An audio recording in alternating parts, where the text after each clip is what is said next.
Pelukan kasih. Mari kita baca di dalam Kidung Agung pasal 2 ayat yang ke-6 berbunyi, tangan kirinya ada di bawah kepalaku, tangan kanannya memeluk aku. Ayat ini juga dikutip 2 kali di Kidung Agung 8 ayat 3 juga sama. Ini adalah ungkapan dari mempelai wanita kepada mempelai pria. Memang Kidung Agung itu tentang kasih, tentang romantic love. Yang saya akan soroti pada ayat ini yaitu perkataan tangan kanannya memeluk aku.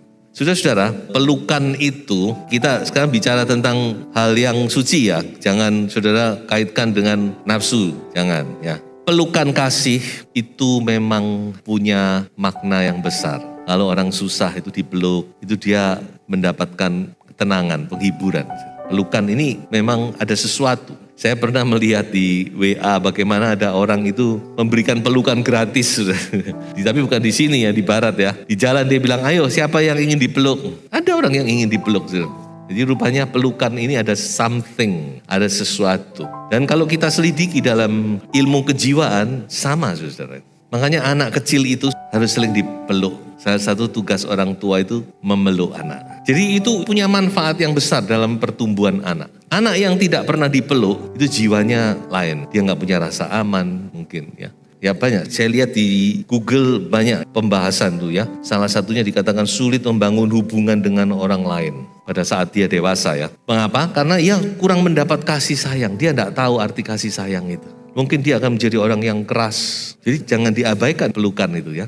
Jangan cuma digeger-geger itu, dikepuk itu ya. Ayo bapak-bapak, jangan cuma marahi anak aja. Ibu-ibu juga sama sih. Coba anak itu dipeluk, itu memberikan sesuatu. Ayo saudara sendiri aja coba. Saudara senang gak dipeluk? Ya tentu dipeluk orang yang saudara kasihi ya. Pasti saudara rindu kan? Gak cewek, gak cowok sama. Pelukan itu membuat kita nyaman, membuat kita tenang, membuat kita ada damai sejahtera. Suami nanti dipeluk istrinya ya. I love you. Jadi kalau istri mulai rewel tuh mungkin karena kurang dipeluk sama suami. Ya, suami harus mengerti. Nah itulah saudara. Jadi banyak manfaat pelukan. Nah ternyata Tuhan itu juga suka memeluk kita. Sudah sering dipeluk Tuhan? Pernah enggak? Kapan ya Om? Saya setiap pagi dipeluk Tuhan. Ketika saya datang kepada Tuhan, menyembah. Saya merasakan kasih-Nya, merasakan pelukan tangannya. Aduh rasanya itu nyaman. Tuhan tuh suka memeluk kita. Cuma kadang-kadang kita tidak mengerti, kadang kita mengabaikan. Nah jadi kata memeluk itu di dalam bahasa Ibrani dipakai kata habak. Dari kata habak ini muncul kata Habakuk. Kitab Habakuk. Habakuk itu artinya adalah pelukan kasih sayang. Dan di dalam kitab ini kita bisa melihat bagaimana Habakuk dipeluk oleh Tuhan. Seorang nabi yang bernama Habakuk, dia mengalami pelukan Tuhan yang mengubah segala-galanya. Mengapa saya katakan mengubah segala-galanya? Kita sedikit memahami isi kitab Habakuk karena Habakuk ini agak unik. Sebenarnya kitab Habakuk ini kitab tanya jawab antara manusia, antara seorang Habakuk dengan Allah. Dia tanya jawab bahkan protes. Coba kita lihat secara ringkas. Yang pertama, pasal 1 nih ya. Pasal 1 ini Habakuk dia bertanya kepada Tuhan. Tuhan, mengapa kok engkau membiarkan ketidakadilan merajalela? Di Habakuk melihat ketidakadilan di dalam masyarakat. Ya masyarakat Yahudi tentunya karena dia adalah seorang Yahudi. Bahkan dia katakan bahwa keadilan muncul terbalik. Maksudnya keadilan muncul terbalik itu gimana? Jadi yang benar dibilang salah, yang salah dibilang benar. Nah ini, ya sekarang kan yang terjadi demikian. Yang benar dikatakan salah, yang salah dikatakan benar, bahkan disanjung-sanjung. Jadi ini zaman terus terulang. Itulah keadaan manusia pada zaman sekarang di mana-mana sama. Ya, tidak ada yang namanya keadilan itu. Susah, adapun sangat susah, sulit. Tidak banyak orang yang memperjuangkan keadilan dengan murni, itu tidak banyak. Sebab kalau begitu itu saudara, musuhnya banyak. Nah, bagaimana Tuhan menjawab Habakuk? Kemudian Tuhan menjawab di dalam pasal 1 dikatakan, aku tidak akan membiarkan ketidakadilan merajalela, tetapi aku akan menghukum, yaitu dengan memakai tangan bangsa Babel. Dan itu terjadi bukan? Babel akhirnya menghancurkan kerajaan Yehuda. Sampai Yehuda harus ditawan selama 70 tahun. Jadi Habakuk mendapatkan jawaban bahwa ternyata Tuhan itu tidak tinggal diam. Amin. Tuhan itu adalah Tuhan yang sangat adil. Dan dia pasti akan menyatakan keadilan. Walaupun mungkin bukan dalam waktu yang singkat. Tapi satu saat hukum itu akan ditegakkan. Nah kemudian di pasal 2, Habakuk tanya lagi. Nah, semakin bingung dia. Kenapa? Karena dia berkata, orang Babel itu kan jahat Tuhan. Bangsa yang tidak mengenal Engkau. Bangsa yang fasik. Mengapa kok Tuhan memakai bangsa fasik untuk menghukum anakmu? Menghukum orang benar. Bangsa Yahudi itu kan anak-anaknya Tuhan. Jadi Habakuk kembali bertanya, Tuhan, kenapa kok Tuhan memakai cara yang demikian? Mengapa engkau biarkan orang fasik menghukum orang benar? Nah, Tuhan jawab lagi. Jadi Tuhan itu telaten ya. Dia ini orang tua yang sabar. Tuhan enggak, wis kamu diemo.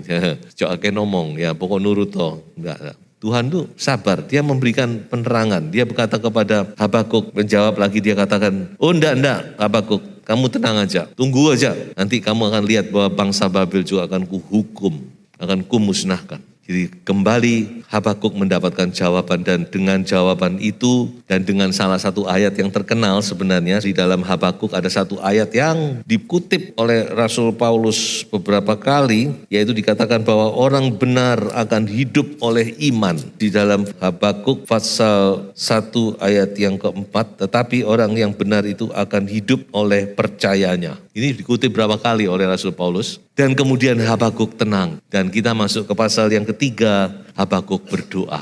Dan saya mengatakan bahwa di pasal 3 ini Habakuk seperti seorang anak yang dipeluk oleh Tuhan. Sudah tenang aja kamu Habakuk.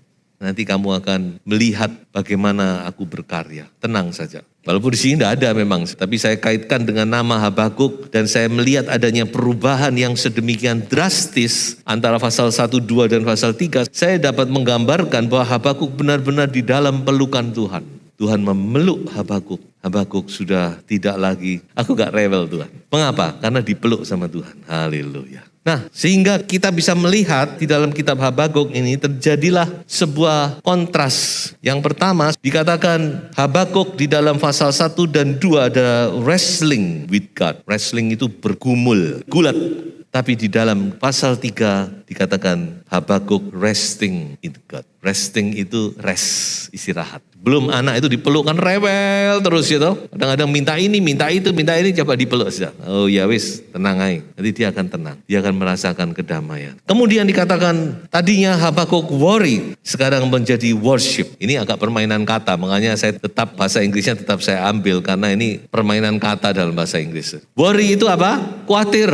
Dunia banyak kekhawatiran. Saudara mungkin banyak kekhawatiran ini itu, tapi coba saudara datang minta dipeluk sama Tuhan. Nanti your worry will turn into worship. Kekhawatiran Anda akan berubah menjadi penyembahan. Dipeluk orang aja senang kok, apalagi dipeluk Tuhan. Kalau dipeluk Tuhan sudah. Segala kekhawatiran saudara, segala macam-macam. Manusia kan banyak worry, banyak kekhawatiran bukan? Tapi dalam pelukan Tuhan, your worry will become worship. Akan menjadi sebuah penyembahan. Yang berikutnya, Habakuk fear. Ketakutan. Manusia itu ada satu faktor tuh ketakutan kan. Kalau sudah renungkan banyak hal terjadi itu karena kita takut. Ya memang worry sama takut, khawatir sama takut ini ya beda-beda tipis. Fear menjadi faith. Faith itu iman. Di dalam pelukan Tuhan maka ketakutan kita menjadi iman. Seperti Habakuk. Orang benar akan hidup oleh iman Habakuk. Dia menjadi orang yang beriman. Sehingga di dalam pasal 3 itu ada bagian yang menjadi nyanyian ya. Itu juga dikubah menjadi sebuah lagu. Dikatakan sekalipun pohon ara gak berbuah, pohon zaitun mengecewakan, kambing domba terhalau sudah dan sebagainya. Itu sudah baca. Tapi aku tetap bersukacita di dalam Allahku. Ini tadi, fear, ketakutan menjadi iman, faith. Kemudian yang berikutnya, confused menjadi confident. Confused itu bingung. Kadang-kadang kita bingung bukan? Kenapa Tuhan? Apa yang terjadi ini? Confused, manusia itu sering confused. Banyak kali kita bertanya-tanya kepada Tuhan, bukan? Kenapa kok begini Tuhan? Kenapa kok begitu? Itu confusion. Itu sebuah keadaan yang bingung kita ini. Tapi di dalam pelukan Tuhan menjadi confident. Ada percaya, penyerahan, confident. Kita percaya di balik segala perkara yang kita tidak mengerti, yang membuat kita confused, yang membuat kita bingung, Tuhan sedang bekerja. Amin. Tuhan sedang bekerja dengan caranya sendiri. Kadang-kadang kita kan tidak mengerti. Banyak hal yang kita tidak mengerti. Cara Tuhan kita juga tidak mengerti. Tapi kita harus confident, to have confidence in the Lord. Kita harus memiliki keyakinan di dalam Tuhan. Bahwa Tuhan sedang beracara dalam hidup kita. Tuhan tidak tinggalkan kita. Amin. Saudara percaya Tuhan tidak meninggalkan saudara? Kita harus yakin sepenuhnya. Apapun keadaan kita, Tuhan tidak pernah meninggalkan kita. Dan kemudian dikatakan setelah confused, protes.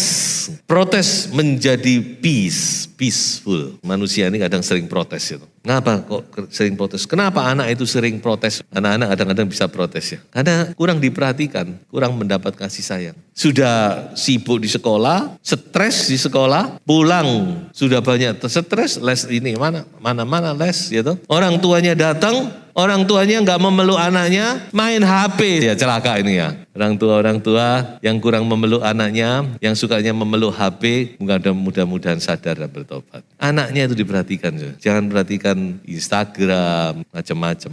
Protes menjadi peace. Protes berubah menjadi sebuah kedamaian. Dan yang terakhir adalah anger menjadi adoration. Anger itu kemarahan. Tadinya Habakuk dipenuhi dengan kemarahan. Bukan marah kepada Tuhan dia. Dia marah kepada lingkungan. Dia marah kepada situasi kondisi. Dia marah kepada ketidakadilan. Tapi ketika dia dipeluk oleh Tuhan. Ketika Habakuk menjadi Habakuk. Ketika Habakuk benar-benar dipeluk oleh Tuhan dalam pelukan kasih. Maka his anger become adoration. Kemarahannya menjadi sebuah pengagungan kepada Tuhan. Haleluya. Jadi saudara perlu dipeluk Tuhan.